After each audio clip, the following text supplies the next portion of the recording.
Good morning to you, Zimbabweans in the nation and around the world. Welcome once again to zimi.com. And this morning we have in the studio the best that was and the best that is.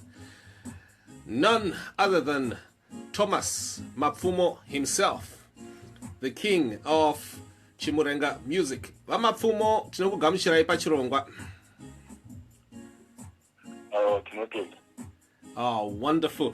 How is it in the US where you are right now, say? Kurukutonora, kurukupisa? Kurukunaya zvawa kusutonora maningi. Asi kumbonaya kuneka chambula kusutonora maningi. Okay, wonderful, wonderful. And to you Zimbabweans joining us live right now, if you are struggling with this transmission, you are struggling with the sound or the picture, please do send us the feedback. There's a comment box right below you. If you're watching via YouTube, there's also a comment box below you. Tell us your experience, how you are finding this program. Feel free to express yourself. The floor is yours.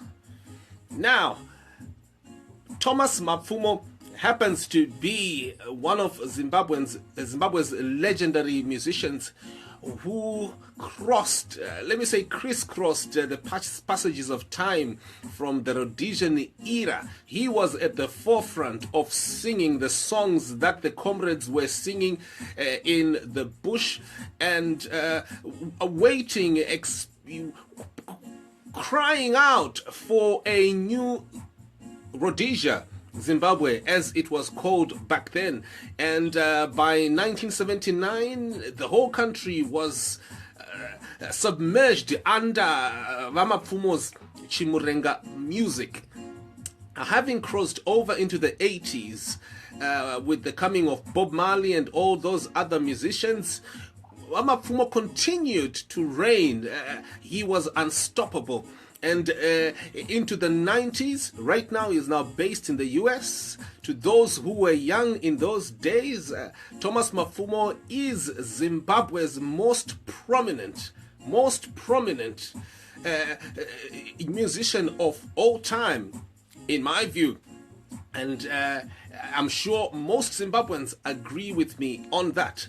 And so, Mapfumo, while we're there, I'm just going to ask you, before we go into Zimbabwe in Focus, because that is what we are discussing this morning, just Zimbabwe in Focus, and this series of programs is going to continue weekly, Zimbabweans, at this time. Unfortunately, it might be early morning for many, but because Mapfumo is based in the US, we've had to adjust so that we can also fit into his cycle of time. So now, I just wanted to ask you, Mapfumo, please just give us a few pointers into the latest album and what we are to look out for.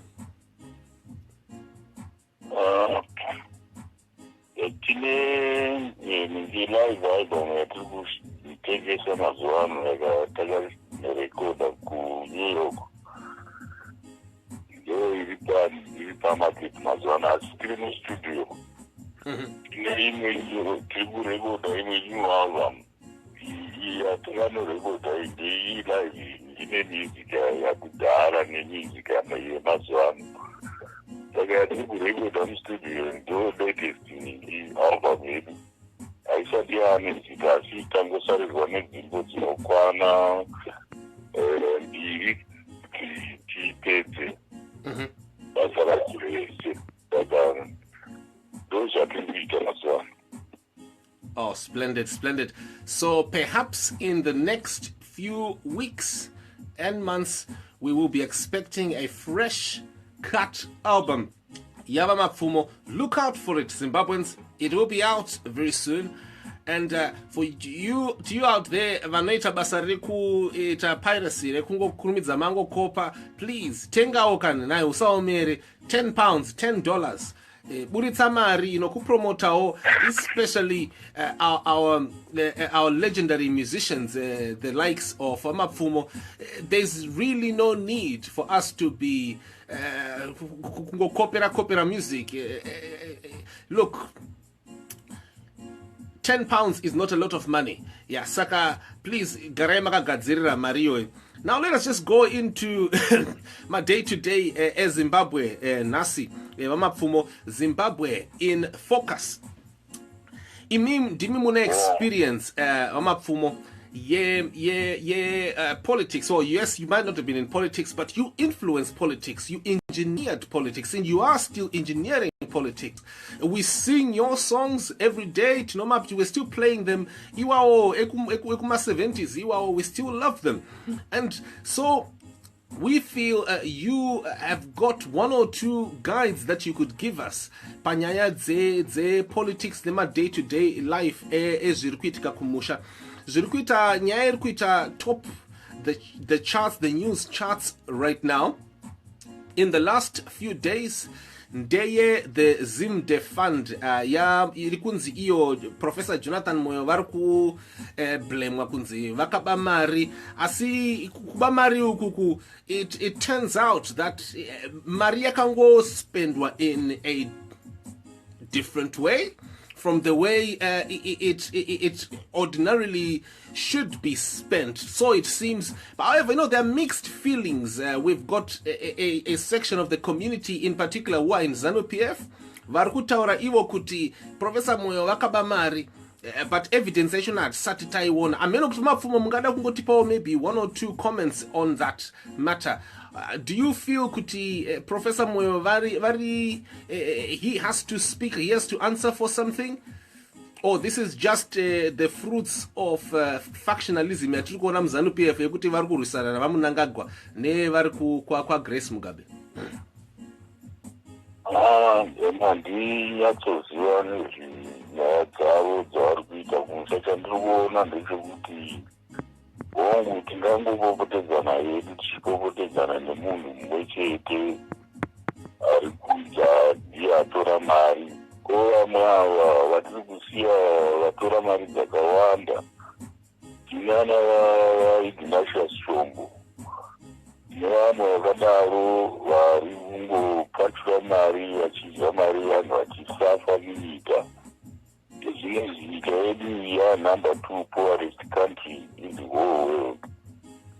Hatisi mismanagement yatiri kuita vanhu nyika kai irikuvatidzira kuti hatisi kukwanisa kuti tichitonga kuya kwataitaura kuti kana tatora nyika tichazoita so, tichazofambisa zvinhu, vanhu vachazofara, vanhu vachazowana zvavavarwira. Hazvisi kuitika nekuti corruption yakakurisa munyika. Havasi vega vaMoyo vangangonzi vatora, asi kune vamwe vakuru vakatotora kupfuura zvatorwa naMoyo. Kana vaitatora vane mhosva, but kune vamwe vakatora zvakapfuura Moyo zvaita kuti nyika iparare. Unonzwisisa? Zvaparadzwa nyika zvazvisi kuti ndizvo zvaparadzwa naJonathan Moyo, zvatoparadzwa nevamwe vanhu vakuru chaivo vatingadi zviri kuti titaure nemazita. Asi ndivo vaparadza nyika. Nhasi uno taakunongedzera munhu mumwe chete kuti hanzi dai yabatwa azodai. Ko ini mese ini makaparadza upfumi hwenyika. Handiti munofanirwa kunge muchisungwawo futi. Ndokuti kakuradzikana kuti nyika ine rule of law. Hatina rule of law munyika medu umu. Zvino nyika yaparara. Takatumira mari kumusha ichitumira kunana Mr. Gutu ichiti vandibhadharire zvandaida kuti vandibhadharire zvikatadza kuitika. Mari inoita $1,000. Ndakataura Mr. Gutu, munoziva Mr. Gutu ndiyo spokesman weMDC. Yes. Ndikati zvazvandabva Mr. Gutu chiitai kuti bhengi idzose mari yangu $1,000 zvandakataurwa naMr. Gutu.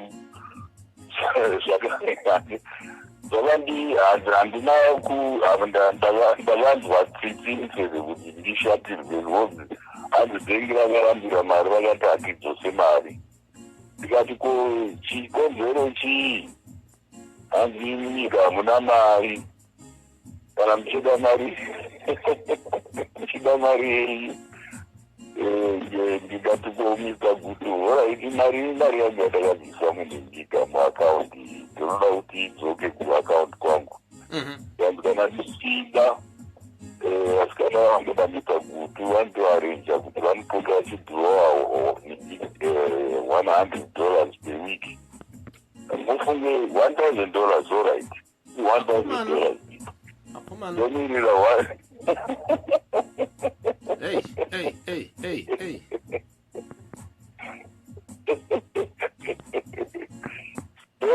Vachitaura kuti aza no tinogara tiripo tichitonga muri kutongei. Muri kutongei ndoda kuvhunzawo kana iwewe uri kutibvunza vari kutongei. Akomana. Isekese here pasi pano rere. Isekese kai unosekese.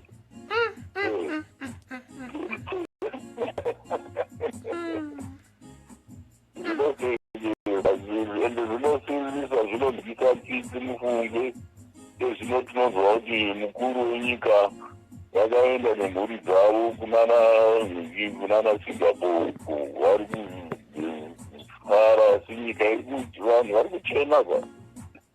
kuchena zvekuti dai vasingatomboita izvozvo vachitoratidza kuti kumira nevanhu panguva ino yakaomarara vomira nevanhu vokuratidza kuti naivo vari kumira vari pachokwadi. Zvino zvavari kuita hazvisi kuratidza kuti vari kumira vari pachokwadi. Zvinoratidza kuti mutungamiri ndo vari kutoparadza upfumi hwenyika nebusaidi. Saka ava vari kuramba handiti vavanzodza hanzi vachamhanya kuti vamoyo kadatu. Because vanoziva kuti vakabata vaJonathan Moyo vachataura zvakawanda muri kupazivisa.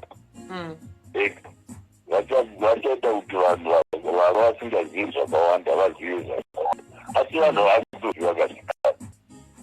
Vanhu vakuziva. Tinana vanonzanzi vanokaka mamashoni vana Kasukweri vana uyu vaimbo Minister of Mines wokubhuruwa uyu takamuona akagara pamberi pezimba rimwe raakatendemura kuamerica nekumarifika kwake kubhuruwa ikoko. Ino vanonga vari Minister of Mines handii madiamonds, mari yemadiamonds ndoga ikaperera ikoko. Kuti inodarirei kona yakoma?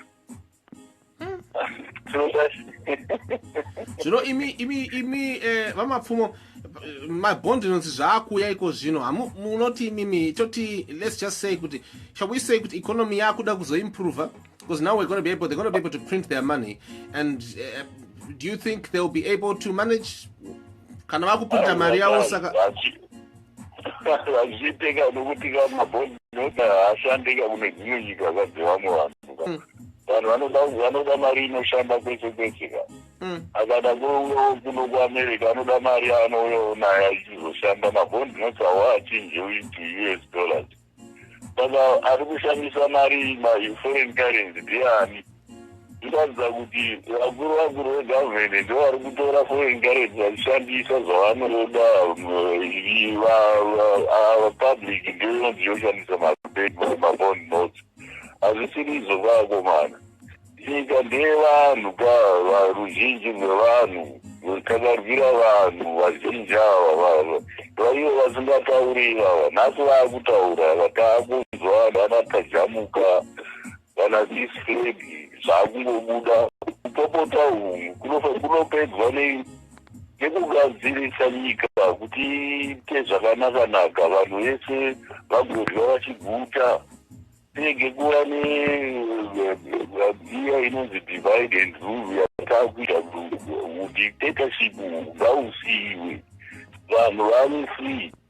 Vanhu vakataura kuti izvo zvakaipa izvo watumirwa masiya iwo vanzi muendai munomusunga.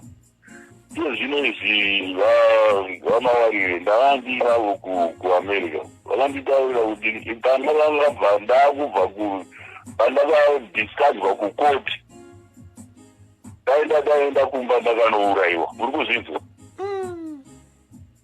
dai ndakadzokera kumba ndikadai ndakanofa mukanya ndatenge ndakatomirirwa upaona hakusiriko nyika isiri yekutyidzirana zvarume tikadzikadzisei nyaya ipo iyi ndakandifitaura navagutu ndikati naye vagutu munozoona sei ini ndine maopposition parties muri kutaura kuti takabata nenera kuchinja muri kuita muri kumirira 2018 kuti muzoita maelection kuva mukabirwa muchaita sei vatadza kundipindura kati tikataura nyaya dzakadaro vanhu vachava vanenge vachitidzwa nemafoni vanotiteerera pamafoni eri ndikati Mr. Gutu haichisiriwo nguva yekutya yangu yekubuda pachena kana muri kubara nerekubura tauri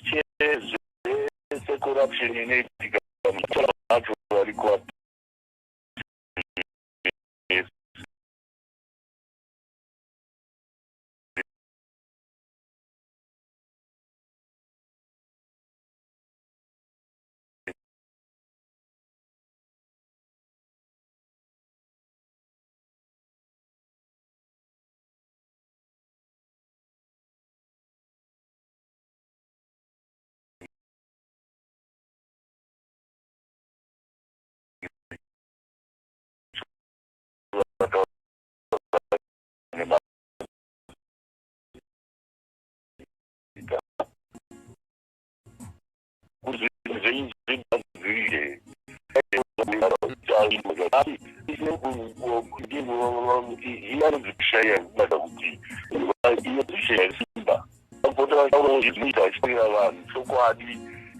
mamiriro enyika zviri kuitika munyika izvo takanga taane madiamonds aya akarutwa akapera ezvinenzi nyika yamari vamwe havatambire vamwe vanotambira vamwe vana mabasa aizvokudo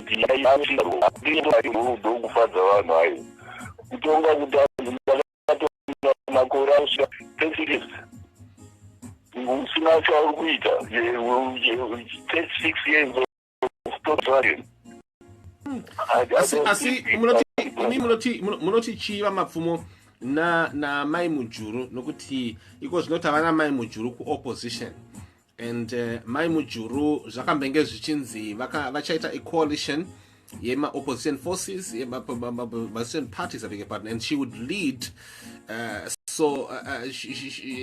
in a way yekuti vakwanise kubvisa Robert Mugabe. Asi takanzwa yesu nezuro kuti chirongwa ichocho chekuita inama parties they're contemplating kuti Mujuru anoenda ari ega opposition. Munoona here mai Mujuru vachikwanisa kunyatsotora masimba kubva kuna vaMugabe? handfunge ini kuti zvinoitika izvo vari kutaura izvi nokuti mai Mujuru was part and part of the government yaMugabe. Sorry, Mapfumo, ndingakukata ipapo. I'm just getting a feedback from someone there who just written, Savannah Madamombe says there's no sound. Savannah, could you please just check if you still can't hear the sound? I'm just going to wave a bit and scream. Just tell me if you can't hear myself, either myself or Mapfumo. I need some feedback, please. Okay. Oh my word, I still don't have any feedback. How am I going to do this?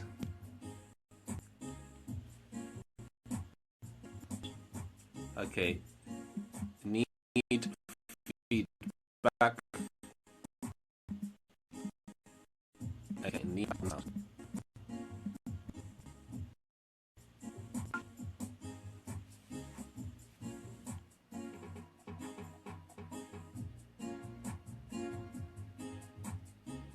I had heard someone saying that it was loud and clear. Time and Moyo said, oh, sound is there. Skumbuzo Mlalazi says, sound is there. Okay, thank you very much, Skumbuzo. And Savannah still hasn't said anything. Savannah, would you like to adjust your computer? Because I think it could be your computer that does not have sound. Wilbert Sayimani says there is no sound. But Skumbuzo Mlalazi says sound is there. So I'm just wondering what is going on here. Just on systems. If there is still a sound problem, some are complaining.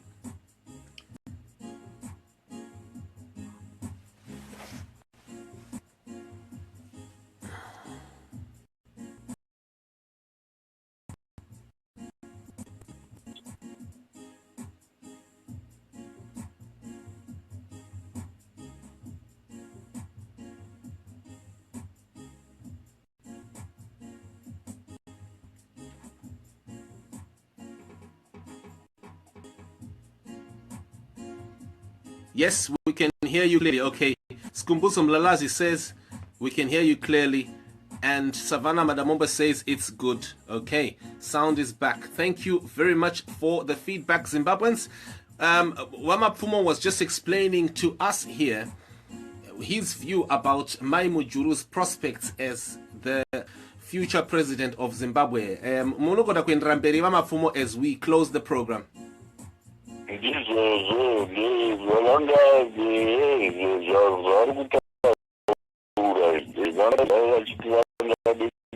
Future president for Zimbabwe. Asiyanda vari mushikwata vake vajirira varikujirira vanhu vachifira vamaturohwa ivo vabvumirana navo Mujuru. Nhasi unono nokutaburidza mupati vakataura kuti hatina soko wafanaka kuti wafanaka no hatidi kudaro. Toda kuti vatitaurire kana vari munhu ave nevanhu vagotaura zvese zvaiitika nguva vanonga vari ikoko kuZANU-PF kwavoko. Zvese nekuurayiwa kwevanhu nekukura hundi kubhuruwa vanga varimo munyaya dzese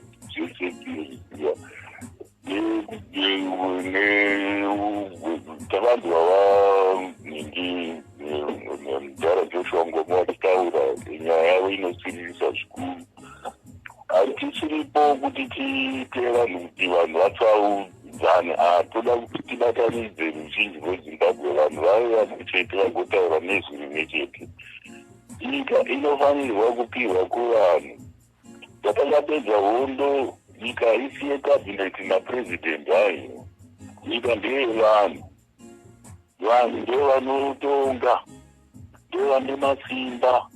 That's why muchinzwa kana kuno kuna naAmerica, it's we the people. We the people. So zinotanga ndo nekutanga iroro, we the people. Not we the government. We the people. Kupanzwisisa. Nyika inofanirwa kutongwa nevanhu. Haitongwe napresident necabinet. Yava vasevenzi vari kusevenzera ruzhinji rwevanhu. Vari answerable kune ruzhinji rwevanhu rupanzwisisa. Saka nyika medu hamuna izvozvo, hamuna democracy, hamuna freedom of speech, freedom of movement. Vanhu vari kurohwa nemapurisa nekuti hanzi watukirira Mugabe. Kunoku munotukirira Obama ukamusvitsa paunoda kumusvitsa. Hauchagwe nemapurisa kuno. Ndo inonzi democracy ka. Kana tichikanganisa tinoda kuti tinaonawo mazano kubva muvanhu kuti apa takanganisa, apa dai malayana, apa makanganisa, apa dai zvichibva muvanhu, hazvibve kwamuri inini. No, vanhu vari kubava ngavabatweka. Kana vachiba kana ivi president achiba ngaabatweka ega. Tinoona vana president yenyava muri kutaura zveizvi nezvisine. Tinogugura dzimba dzavo tichitarisa mukati. Zvine machea egold, zvine chichi. Tinozvidii tichitakura kudaro? Tiri kuzvidii? Tiri kuratidza kuti tine vanhu here kana kuti tiri kuratidza kuti tiri kumirira homwe dzedu? vatinyirika ruzhinji rwevanhu rukapona nesuwo tinofara rubanzwisisa mari yevanhu inofanirwa kubatwa zvaka mari yenyika yobatwa kana ichiwana kuti yakadiswa mashandisirwo anofanirwa kuitwa isamboparadzwa nekudiwa corruption vanhu vachiita zvavanoda vachibhuraibwa nekunzi takupai minda isina kana mari kuti munda wacho unourima usina mari kana famu yacho unoita usina mari unoirima usina mari vakatanganisa varungu vairima vanonga vaine mari vairima vaine know-how yekuti vagutse ruzhinji rwezimbabwe nhasi mavatanganisa maifa enyaya vasingagone kurima izvino nyika payasvika vanhu vari munzara vanhu havana mabasa makambani akatiza kumusic yangopairesi isusu vamwe taakutosvika kutengesa music kuzimbabwe hazvifambeka zvinhu zvakadaro ezvimwe zvazvakuda munina hazvichada vanhu ava vakuru ava vese ava kana vatiri kutaura kuti hanzi vanatsvangirai kana vanamembi vakuda inini vechifana ikonge nyika ukanzwisa eka ikakuda vafana tirichitonga nyika nhaka yenyu iri kuparadzwa iyi mangwana munosara musina nyika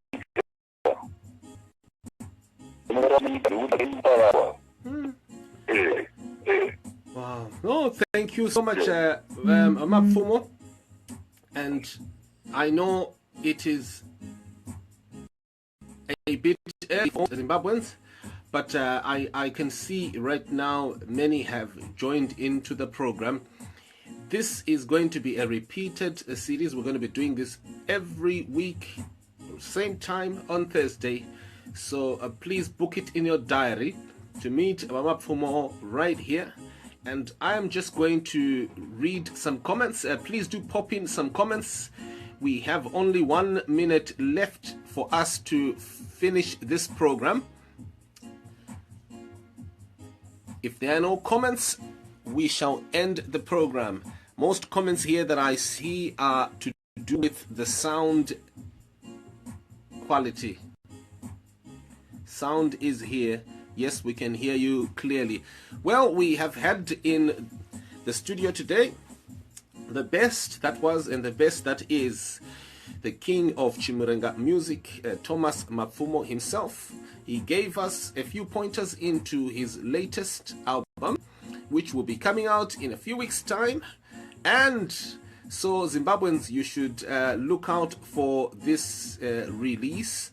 And we had him also commenting on a few issues to do with governance issues in the country, day-to-day life and news, and also to talk about the prospects of a future presidency. We will be having elections in about a year, a little over a year, and so we are so close now to election time, and so there is no other time than now to talk about elections. And so he also gave us his views on Joice Mujuru and on corruption, bond notes, and the economy. Thank you very much for joining us today, Mapfumo, and thank you, Zimbabweans, for coming onto the program. Please do continue in the news on zimi.com. We shall be continuing with this program every week. I'm just going to read the very last comment as well as I close. Wilbert Saimani says, thanks, Mr. Mapfumo, a true revolutionary and visionary as well. Thanks for your contributions to this program. Tatenda skuru sana Mapfumo. And I trust you have a wonderful night. It must be getting to 9 o'clock now, or is it 10 o'clock now? Yeah, it's almost past 7. 9. Okay. Oh, I see. Oh, split. You have a very good night, and we do look forward to catching up with you once again on this program next week on Thursday. Attenda.